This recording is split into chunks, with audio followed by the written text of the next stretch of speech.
கல் சூடானோடனே நெய் ஊற்றிட்டு இதில் உடச்சி வச்ச கேஷ்யூவை ஆட் பண்ணிக்கிறோம்.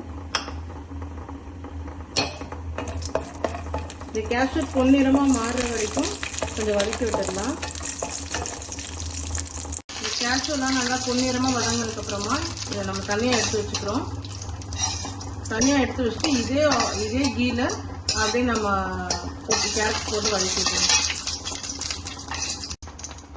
இப்போ அதே கீழ நம்ம எடுத்து வச்சுருந்த இந்த 1 கப் கேரட் துருவின கேரட்டை ஆட் பண்ணி நல்லா வதக்கி விடணும்.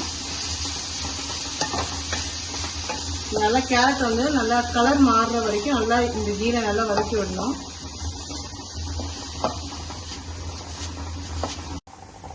இப்போ கேரட் நல்லா வதங்கிடுச்சு நெய்யில். இப்போ நான் எடுத்து வச்சிருக்கேன் இந்த பாலை, இந்த 1 கப் மில்க்கு இதை ஆட் பண்ணுறேன். ஆட் பண்ணி இந்த பால்லேயே இந்த கேரட் வந்து நல்லா வேகணும். அது ஒரு 20 மினிட்ஸ் ஸ்லோவில் வச்சு நல்லா இந்த பால்லேயே இந்த பச்சை ஸ்மெல் போகிற வரைக்கும் வேகணும். வெந்ததுக்கு அப்புறமா சுகர் ஆட் பண்ணிக்கலாம். இப்போ நல்லா கேரட் பாலில் நல்லா கொதிச்சு வருது.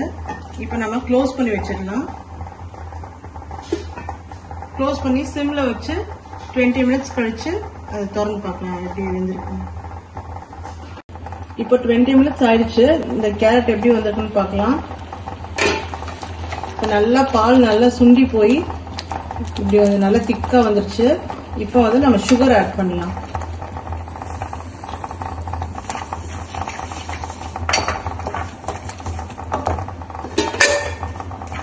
சுகர் ஆட் பண்ணிட்டு நம்ம இந்த ஏலக்காய் மிக்ஸும் போட்டுக்கலாம்.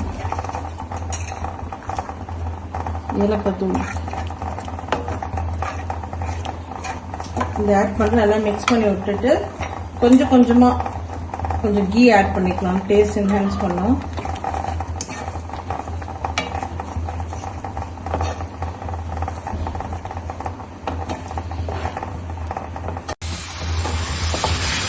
இப்போ 20 மினிட்ஸ் முடிஞ்சதுக்கப்புறம் இப்போ நல்லா திக்காகி மில்கெல்லாம் சுத்தமாக இல்லாமல் நல்லா திக்காகிடுச்சு கேரட்டு. இப்போ நம்ம கொஞ்சமாக கீ ஆட் பண்ணிவிட்டு